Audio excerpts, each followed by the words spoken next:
participe cette année au sommet de l'inclusion économique, mais ce n'est pas tout à fait une nouveauté pour nous parce qu'on était déjà partenaire de la Fondation Mosaïque depuis plusieurs années et on était au top 10 des recruteurs de la diversité avant. C'est une aventure qu'on a beaucoup aimée et qu'on a envie de poursuivre avec cette équipe. On travaille chez Johnson & Johnson à la fois sur les enjeux liés au développement du leadership des femmes, la mixité, l'égalité femmes-hommes.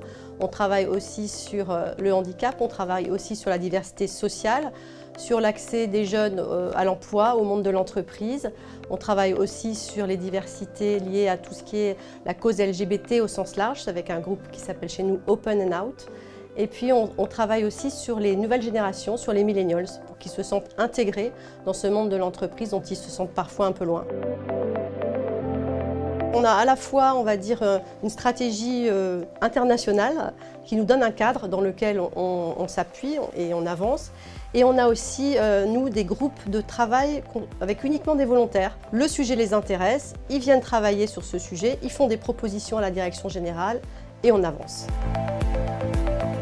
Une des best practices, c'est justement la possibilité de se benchmarker. On fait certainement tous les uns et les autres des choses très bien, mais c'est aussi pas mal de les mettre en commun. Comment les autres entreprises, les autres organisations, les institutions avancent. Parfois, on peut aussi aller piquer l'idée d'un voisin, c'est pas mal. On peut gagner du temps, on peut éviter un certain nombre de pièges et être plus efficace. Et c'est, je pense, aussi ce que nous permet de faire le sommet de l'inclusion.